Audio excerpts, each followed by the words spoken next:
ہم اگر ان کے بعد آنے والے ہزاروں سال کے بعد کسی کو شخصیت کو ہم کہیں گے کہ بھائی وہ خلفاء علی راج المہدیین ہیں اور جو ان کے قریب ترین تھے انہوں نے کچھ نہیں سیکھا تھا کہ رسول اللہ سے، یہ تو بڑا عجیب سا سوال ہو. جب رسول خدا آپ سے کہہ رہے ہیں کہ میرے بعد میرے 12 جانشین ہوں گے تو وہی بتائیں گے نا کہ میرے جانشین کون ہیں. انہوں نے جو لسٹ نکالی 12 اماموں کی، میں کہتا ہوں آپ مجھے نیکسٹ پروگرام کے ساتھ میرا رکھوا لیں، میں ان کے سامنے لسٹ لاؤں گا کہ 12 اماموں پہ وہ اہل بیت ہی آپس میں لڑ رہے تھے. کہ جب یہ صحابہ موجود ہیں پھر یزید خلیفہ تابعی کیسے بن گیا؟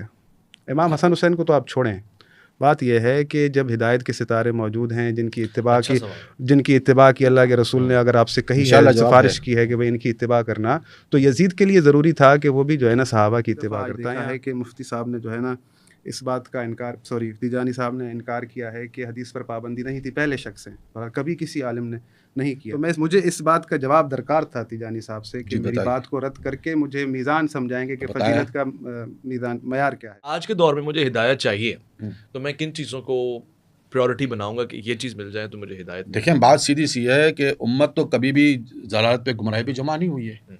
حضور صلی اللہ علیہ وسلم کے بعد دجال کے دور میں بھی نہیں ہوگی. ہاں دجال کے دور میں دجال تو آئیں گا آگے، اس میں امت ہوگی گمراہی کے دور. ہاں وہ تو ظاہر سی بات ہے، زبردست گمراہی ہے وہ تو. دیکھیں نا پھر تو یہ ہاں ٹوٹ گیا. نہیں دیکھیں وہ اس کی احتیاط کے لیے کیا کرنا چاہیے، کیا آپ نے پریکوشن لینے چاہیے، وہ الگ چیز ہے، وہ الگ بحث آ جاتی ہے.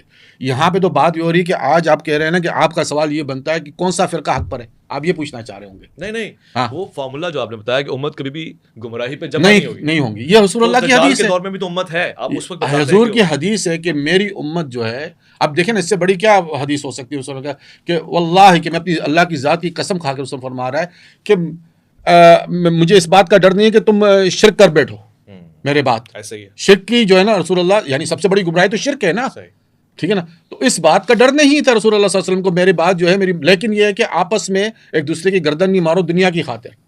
یہ ایک طرف یہ مطلب دوسری گمراہی، اس کا ڈر تھا امت کو. لیکن یہاں کا ڈر نہیں تھا کہ شرک جو سب سے بڑا گناہ ہے اس کے بارے میں حضور صلی اللہ علیہ وسلم نے فرما دیا کہ مجھے اس بات کا ڈر نہیں ہے. اب یہاں پہ یہ سوال ان کا ایک سوال تھا کہ میں بھول گیا ہوں، شاید ذہن سے باتوں میں ادھر گیا کیونکہ ایک طرف انہوں نے ایک سوال کیا تھا میرے ذہن سے اتر گیا. انہوں نے ہدایت کا سرچشمہ 12 میزان میں نے قرار دیا کہ میزان افضلیت جو آپ کو بتایا کہ قرآن اور رسول خدا کا فرمان ہے. ہاں تو وہ تو ہم اس کو حدیث کہتے ہیں نا، ہم تو ان کو حدیث کہتے ہیں، رسول اللہ کا فرمان جو حدیث ہدایت کا سرچشمہ ہے وہ حدیث. ابھی سب سے بڑی بات تو یہ ہے کہ سب سے زیادہ حدیثوں کا سرچشمہ تو ہمارے پاس ہی تو ہے. ہم نے جتنا کام کیا ہے اس پہ ٹھوک کر، ہمارے لیے تو حدیث کے لیے رجال کے مطالعے میں جو ہے اسماء رجال میں جو کام اہل سنت نے کیا ہوا ہے، جو ایک ایک حدیث پہ جرح کرتے ہیں، ایک ایک حدیث کو اس کے مطابق جو ہے نا اس کو بنایا گیا ہے. اور کوئی اگر مسلک میں اس طرح کام ہوا ہے تو آ کے بتائے ہمیں تو آپ کے ویسے حدیث پہ کام ہی نہیں ہوا. ہمارے پاس حدیث پر کام ہوا ہے بالکل. اچھا کیوں کام ہوا؟ اب تک ہو رہا ہے، ہمارے پاس اجتہاد کا دروازہ کھلا ہے، ایسا نہیں ہے کہ بند کیا ہوا ہے. تو آپ ہدایت کس سے لیتے ہیں؟ ہم ہدایت اہل بیت علیہ السلام سے لیتے ہیں، قرآن سے لیتے ہیں. اللہ ہدایت کرتا ہے، وَہُدُوا إِلَى الطَّيِّبِ مِنَ الْقَوْلِ وَهُدُوا إِلَىٰ صِرَاطِ الْحَمِيدِ. قول طیب سے اللہ لوگوں کو ہدایت دیتا ہے.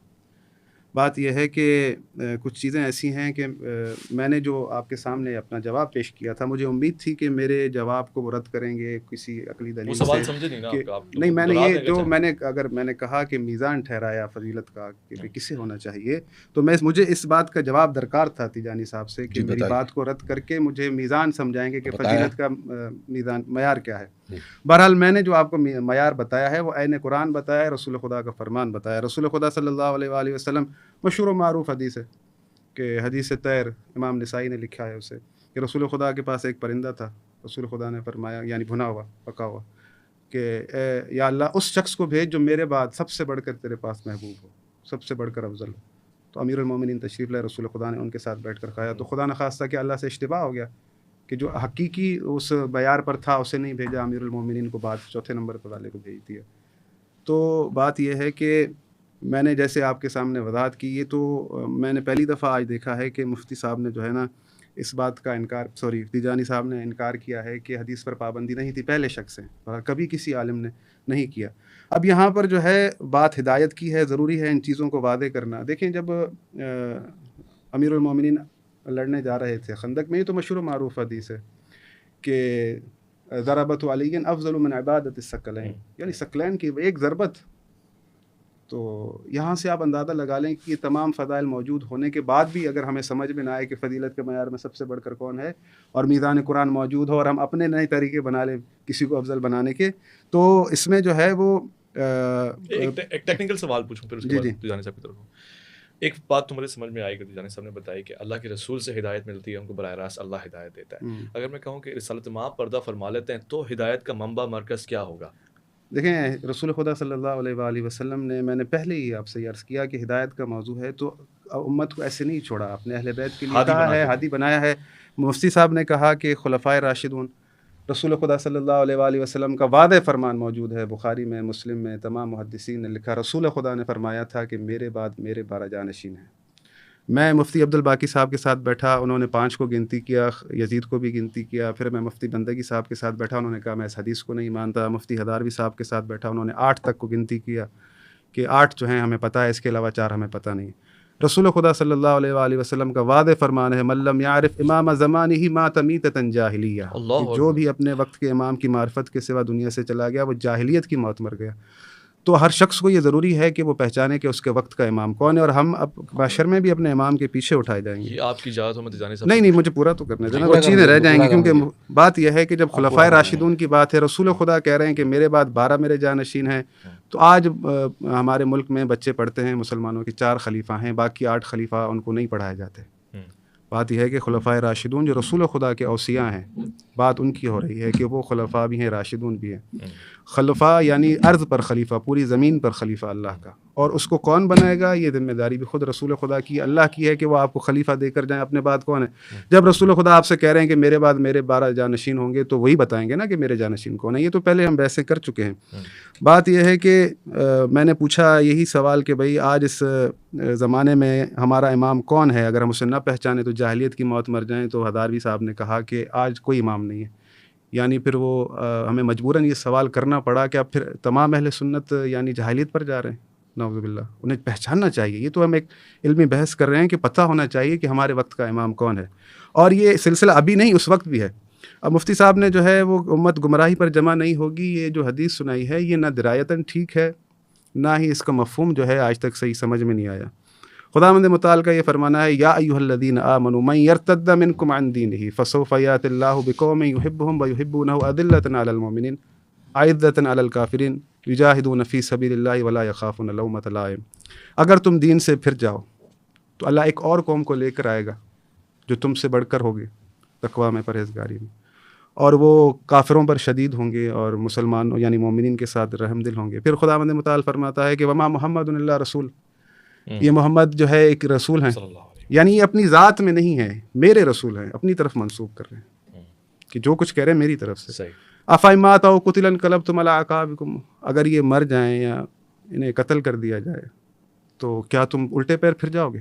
قل ارأیتم ان اہلکنی اللہ ومن معی. بالکل یہ ساری چیزیں موجود ہیں. اور رسول خدا صلی اللہ علیہ وآلہ وسلم نے جو یہ ایک آیت میں فرمان بھی موجود ہے رسول خدا کا کہ وَمَن يُشَاقِقِ الرَّسُولَ مِن بَعْدِ مَا تَبَيَّنَ لَهُ الْهُدَىٰ وَيَتَّبِعْ غَيْرَ سَبِيلِ الْمُؤْمِنِينَ نُوَلِّهِ مَا تَوَلَّىٰ وَنُصْلِهِ جَهَنَّمَ. جو بھی وَمَن يُشَاقِقِ الرَّسُولَ، جو بھی واضح ہونے کے بعد تمام نشانیاں اس سے مل چکی ہیں، اس کے واضح ہونے کے باوجود اللہ اور اس کے رسول کی نافرمانی کرے گا، مومنین کی سبیل کے علاوہ اور سبیل پر چلے گا، تو جہاں وہ چلے گا ہم چلنے دیں گے.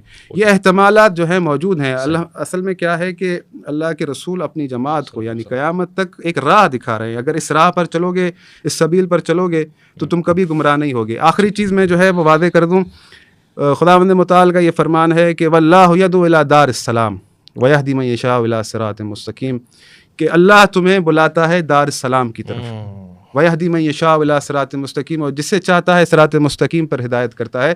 بات یہ ہے کہ آپ، میں اور اس وقت جو لوگ موجود تھے تمام کے تمام خداوند متعال، یہ انویٹیشن کارڈ ہے. آیت سنیے گا بڑی توجہ سے. یہ آیت انویٹیشن کارڈ ہے تمام مسلمانوں کے لیے کہ اللہ تمہیں کہہ رہا ہے کہ ایفرٹ کرو، کوشش کرو کہ دارالسلام کی طرف آؤ. امام سے پوچھا گیا کہ دارالسلام کیا ہے، امام نے فرمایا کہ وہ جنت ہے جہاں نہ خستگی ہے، جہاں نہ تھکاوٹ ہے، جہاں نہ غم ہے، جہاں نہ پریشانی ہے. اللہ رب العالمین کہہ رہا ہے کہ تم آؤ، میں تمہیں دعوت دیتا ہوں دارالسلام کی طرف. اب ہم عمل کے ذریعے سے اس دارالسلام کی طرف جائیں گے. وہ دار جو اللہ جس کی دعوت دے رہا ہے، اس دار کا سردار، اس دار کا سردار اور جس سے دعوت دی جا رہی ہے دونوں برابر نہیں ہیں. سیدہ زہرا سلام اللہ علیہ سیدۃ النساء العالمین ہیں، جنت کی جوانوں کی خواتین کی سردار ہیں۔ امام حسن حسین جنت کے جوانوں کے سردار ہیں۔ تو جو سردار ہیں وہ ابوہما خیر منہما، اور ان کے بابا ان سے بھی زیادہ افضل ہیں۔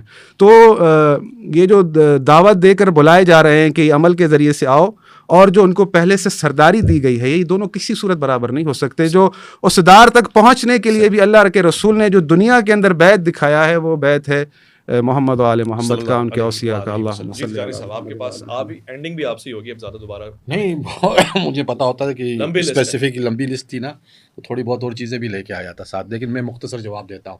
انہوں نے کہا کہ بھائی وہ حدیثوں پہ پابندی تھی۔ آپ کو پتا ہو اہل سنت کے پاس سب سے زیادہ حدیثیں کس کے ذریعے آتی ہے؟ ابو ہریرہ رضی اللہ عنہ کے ذریعے۔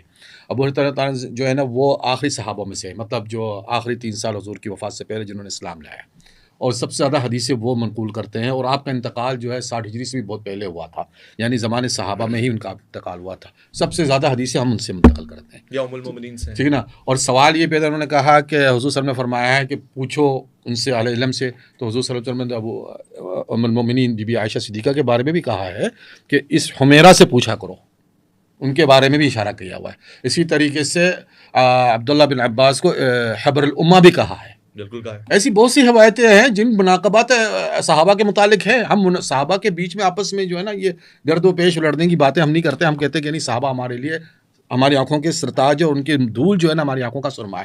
اب یہاں پہ آ جائے کہ انہوں نے جو لسٹ نکالی 12 اماموں کی، میں کہتا ہوں آپ مجھے نیکسٹ پروگرام کے ساتھ میرا رکھوا لیں، میں ان کے سامنے لسٹ لاؤں گا کہ 12 اماموں پہ وہ اہل بیت ہی آپس میں لڑ رہے تھے۔ نفس زکیہ وہ لڑتا رہا امامت کے لیے، زید بن علی وہ لڑتے رہے امامت کے لیے، امام اسماعیل وہ لڑتے رہے، کئی انہی کے بیچ میں ائمہ کی جو لسٹ ہے وہ ہے۔ اور سب سے بڑی بات ہے آخری امام کے متعلق جو یہ کہتے ہیں کہ وہ امام الزمان ہے جو غیب و میں ہے، اس کی دلیل یہ اہل بیت سے نہیں لیتے ہیں، کیونکہ اہل بیت تو ان کے بھائی حسن عسکری کے جعفر وہ تو انکار کرتے تھے۔ ان کی دلیل یہ لیتے ہیں عثمان صاحب سے جو سفیر تھے، عثمان بن العمری سے۔ وہ واحد شخص تھا جو غار میں جاتا تھا، خود بات کرتا تھا، خود ہی آ کے جو ہے نا ان کو بتاتا ہے کہ یہ سوال پوچھا اور جواب دیا۔ اس کے ساتھ دوسرا بھی کوئی نہیں ہوتا تھا، اور نہ اس نے خود نے بھی نہیں دیکھا تھا۔ وہ کہتا تھا مجھے آواز آتی ہے بس، اب اللہ عالم آواز کس کی تھی یہ تو ہمیں بھی نہیں جانتا۔ تو یہ ساری دلائل جو ہے وہ الگ چیزیں موضوع بن جاتا ہے۔ موضوع یہ ہے کہ ہدایت انہوں نے کہا کہ بھئی رسول اللہ کی جو ہے مطلب یہ ہے حدیث نہیں ہے کہ جو ہے وہ کیا بولتے ہیں امت جو ہے وہ اس میں جمع نہیں ہو سکتی ہے۔ وہ انہوں نے جو آیت پڑھی وہ احتمال ہے ایک کہ بھئی تم اگر ایک فرقہ یا ایک قوم جو ہے اگر وہ گمراہی پہ جمع ہو جائے تو اللہ کو اس کی پرواہ نہیں ہے، وہ تو احتمال ہے۔ لیکن قرآن کس کے دلوں میں محفوظ ہے؟ مسلمانوں کے دل میں محفوظ ہے۔ یہ تو سب سے بڑا سرچشمہ ہے کہ قرآن کو اللہ تعالیٰ نے مسلمانوں کے دل میں محفوظ کر دیا ہے۔ پھر رسول اللہ کی حدیثوں کو، یہ تو صحابہ کی حدیث کو جو کون محفوظ کر رہا ہے؟ کتابوں کی بات نہیں کر رہی، جو اہل حدیث صحیح معنوں میں حفاظ کہا جاتا تھا اس کو جو 1000 حدیث جو ہے نا حفظ کر کے بیٹھا ہوتا تھا۔ تو وہ اس چیزوں کو جو ہے نا ہم معنوں میں لیتے ہیں کہ یہ اللہ تعالیٰ نے مسلمانوں کو اس چیزوں میں محفوظ کیا تو وہ گمراہی پہ نہیں ہوئے۔ اب اس کے علاوہ اگر کوئی باتیں ہوں گی تو پھر وہ بہت ڈیوائیڈڈ بات ہے۔ یہ پوچھ رہے تھے کہ 12 خلفاء کا نام ہمارے پاس نہیں موجود، کون؟ دیکھیں ایسی کوئی حدیث ہے ہی نہیں ہے جس میں 12 خلفاء کا نام ہو۔ یہ ضرور ہے کہ 12 خلیفہ ہوں گے جس کے دور میں اسلام پھلے گا پھولے گا۔ کس طریقے سے رسول اللہ نے بیان کی؟ وہ اس طریقے سے بیان کی ہے کہ قیامت تب تک نہیں آئیں گی جب تک کہ اسلام میں 12 خلفاء نہ آ جائے۔ وہ کون 12 سمجھا نہیں؟ سنیں نا میری بات کو، رسول اللہ نے ایک بتائی بشارت دی ہے کہ ایسے دور آتے رہیں گے کہ جس میں یہ شخصیات جب ابھر کے سامنے آئیں گی، انہوں نے اسلام کو سنبھالنا ہے، اس کو پھیلنا ہے، اس کو پھیلانا ہے، ٹھیک ہے نا۔ ان کے ادوار میں اسلام سمٹے گا نہیں، پھیلے گا۔ اسلام کی یہ ڈیفینس کریں گے اسلام کو، ٹھیک ہے نا۔ یہ ایک حدیث کو اس معنوں میں لیا ہے، یہ 12 اس میں 12 خلفاء، اور یہ حدیث حضرت علی سے منقول ہے۔ تو اس سے پوچھا گیا کہ کہا گیا کہ کون ہوں گے، تو کہا وہ سب قریش میں سے ہوں گے۔ اوکے، لفظ قریش کا استعمال کیا، وہ سارے کے سارے جو ہے وہ قریش میں سے ہوں گے، یعنی عرب میں سے ہوں گے، ٹھیک ہے نا۔ اب قریش میں تو اہل بیت اولا ہے، ہم تو مانتے ہیں اس بات کو، ٹھیک ہے نا۔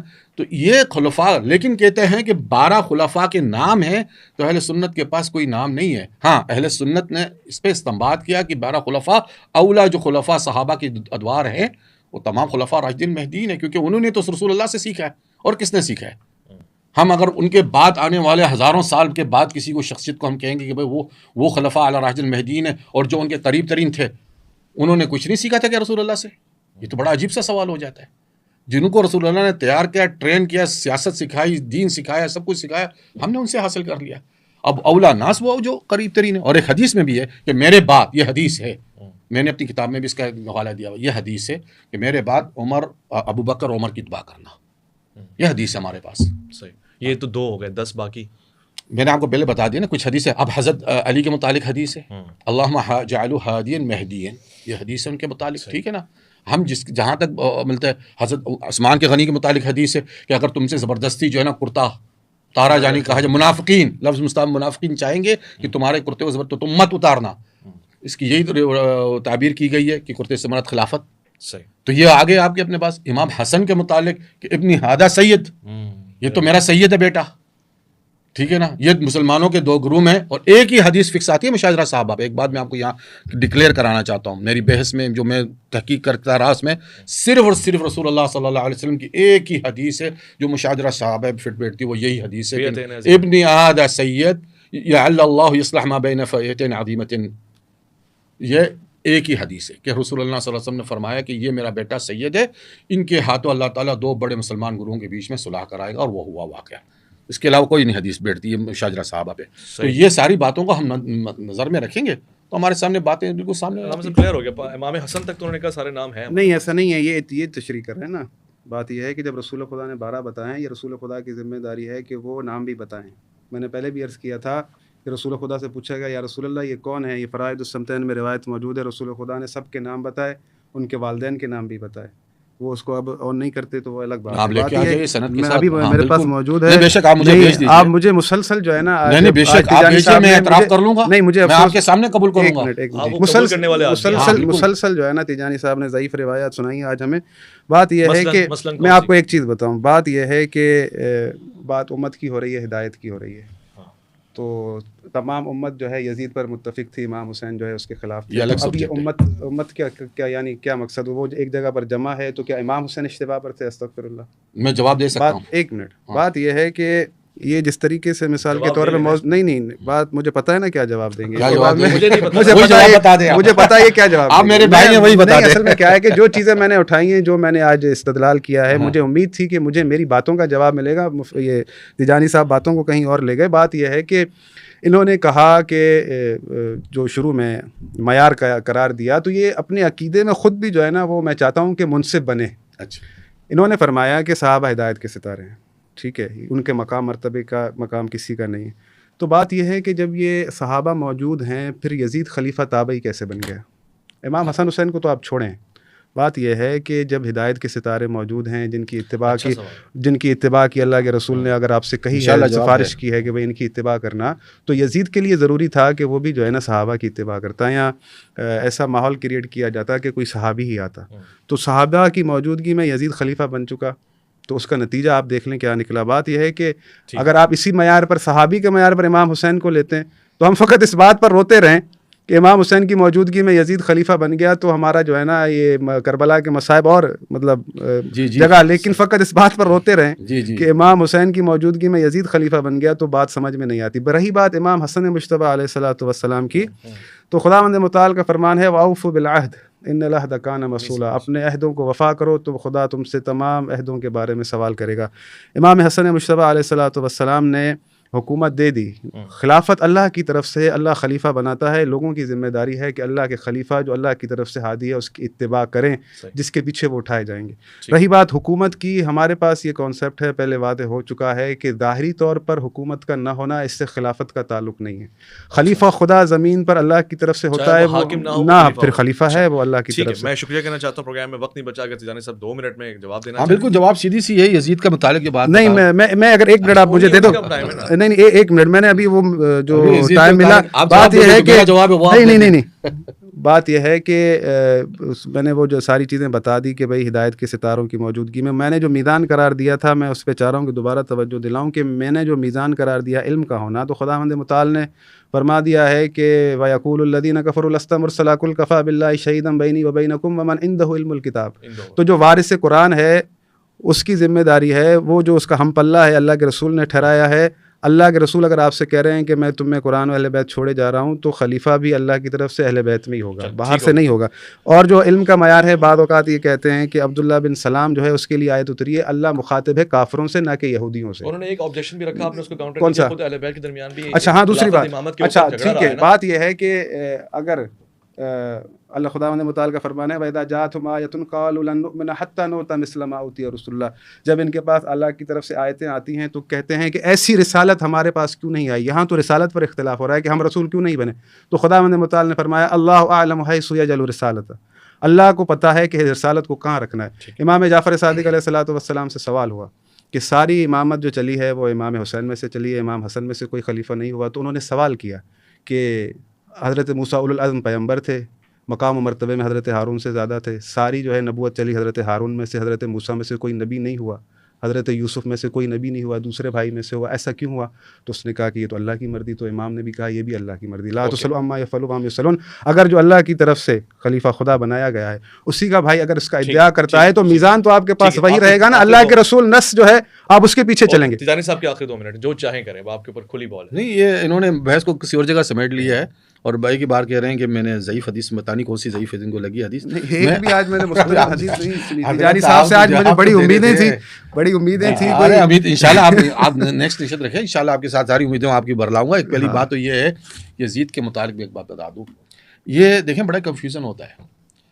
امام حسین رضی اللہ عنہ نے کیا کسی سے اپنے لیے ووٹ مانگا تھا اس وقت, کیا مجھے خلیفہ بناؤ؟ امام حسین نے, ہاں اچھا اس وقت نہیں مانگا, الیکشن ہو رہے تھے. نہیں ایک ہوتا ہے نا منصب مانگنے کے لیے.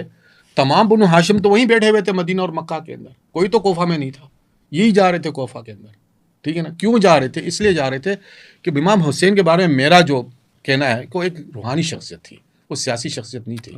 ٹھیک, اس میں دیکھا اس میں استغفار کے ایک روحانی شخصیت بتا رہا ہوں میں, اور ان کو اللہ تعالیٰ نے جو علم دیا تھا نا وہ کشف. اب مجھے بات کرنے تھوڑا سا تو بیان کرنے دیں نا, تیجانی صاحب بہت آپ سے بات تو کرنے دیں نا. عالمانہ گفتگو کرنا ہی چاہ رہا ہوں. روحانی شخصیت نہیں تھی تو پھر کون سی شخصیت تھی بھائی؟ میں تو ان کو روحانی شخصیت مانتا ہوں. آپ کہہ رہے ہیں وہ روحانی شخصیت اس لیے خلافت کے امور میں ان کو دلچسپی نہیں تھی خلافت. اگر دیکھیں بات سیدھی سی ہے, بنو ہاشم جو تھے وہ سارے کے سارے تو مکہ مدینہ میں تھے. آپ کھڑے ہو جاتے ہیں نا سب سے کہ بھائی مجھے بناؤ, میں مستحق ہوں. ٹھیک ہے نا, تو کوئی کھڑا ہوتا, آپ نے کبھی مانگا ہی نہیں ان سے کسی سے کوئی ووٹ.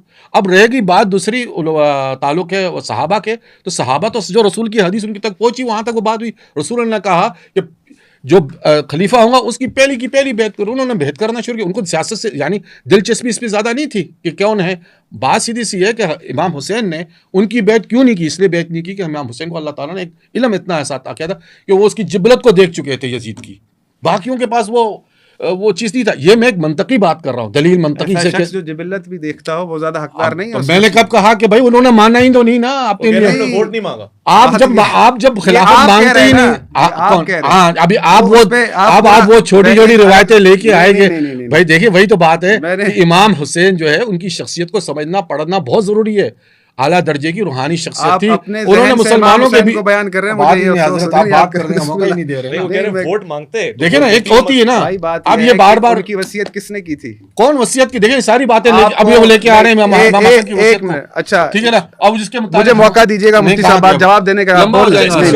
یہی ٹاپک وقت نہیں بچا. میں آپ کو بتا رہا ہوں کہ بس سیدھی آپ مجھے صرف میرا ورژن کمپلیٹ ہونے دے دیں, اس کے بعد بے شک روحانی شخصیت تھی.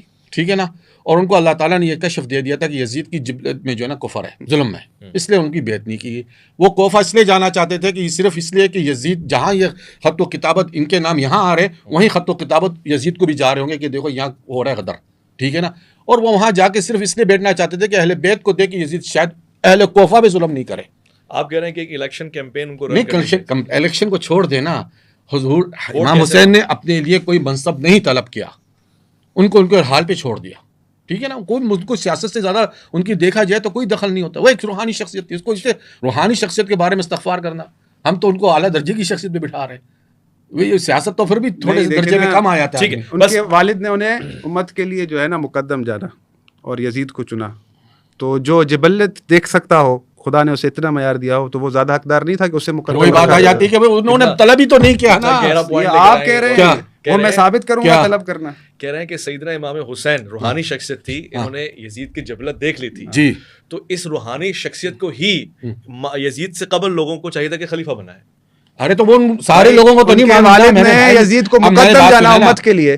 یہ مفتی صاحب کو, تیجانی صاحب کو پتا ہے کہ ان کا اتنا مقام تھا کہ وہ جبلت دیکھ چکے تھے, تو ان کے والد نے ان کو مقدم رکھا. میں یہ کہہ رہا ہوں والد نے ان کو مقدم رکھا یزید کو امت کے لیے, تو میں یہ کہہ رہا ہوں کہ ان کو مقدم رکھنا چاہیے. روحانی شخصیت کا پتہ ہمیں ان کی شخصیت کو پڑھنے سے آتا ہے. ان کو آپ بات سن لیں نا میری بات کو, رہے کہ ان کے صحابہ جو ان کے ساتھ تھے اس دور کے اندر, وہ سارے صحابہ بھی تھے, ٹھیک ہے نا, لوگ تھے. انہوں نے حضرت امام حسین نے اپنی بیعت کے لیے لوگوں کو طلب ہی نہیں کیا, نہیں فرمایا, اور نہ ان کو روکا جنہوں نے بیعت کی یزید کی. دونوں چیز ہوتی ہے نا, یا تو آپ اپنے لیے بیعت طلب کرتے یا ان کو روکتے کہ مت کرنا, کیونکہ وہ جانتے تھے کہ بھئی یہ حجت میرے لیے ہے. اگر اللہ نے میرے لیے کوئی کشف کیا ہے تو وہ میرے لیے حجت ہے, ان کے لیے حجت نہیں ہے. اچھا, جیسے آپ کو قیامت کی چیزوں کے بارے میں کشف ہے یا ہدایت حاصل کشف نہیں ہے, دیکھیں پھر وہ بات بتاتے ہیں نا. دیکھیں مجھے تو جو چیز بتاتا ہوں وہ قرآن اور حدیث کو سامنے رکھ کے آپ کو بتاتا ہوں, اس کا بات کریں. اسی کو دیکھتے تھے بس, نیوٹن کی کتاب کو دیکھتے. کون امام حسین بھی تو کشف ایک الگ علم ہے. نہیں, میں کہہ رہا ہوں کہ لوگوں کی دیکھیں عمل بالمعروف وہ نہیں منکر. امام حسین جو ہے اپنی ذات تک کے لیے انہوں نے چیز کو حجت سمجھا, جو اللہ تعالیٰ نے, کیونکہ اللہ رسول صلی اللہ علیہ وسلم کی حدیث ہے علم ترو کفن بواح, کہ یہاں تک تم اس کی بیعت کرو جب تک تم اس کے خلیفہ کے متعلق جو ہے نا کفر بوا یعنی کھلا کفر نہ دیکھ لے. اب امام حسین کے متعلق یہی بات سمجھ میں آتی جو لوجیکل فہم ہے ان کا, ان کی روحانی شخصیت سے, کہ انہوں کو اللہ تعالیٰ نے یہ کشف کیا کہ اس کی جبلت میں کفر ہے, بس اور کچھ نہیں. باقی رہ گیا اگر وہ چاہتے تو لوگوں بھی روک سکتے تھے, خود اپنے لیے طلب کرتے تھے. یہ دونوں چیزیں نہیں کی گئی. بہت بہت شکریہ مولانا فاروق تیجانی صاحب, آپ کا بہت بہت شکریہ. حافظ علامہ سجاد زہرائی صاحب, آپ کا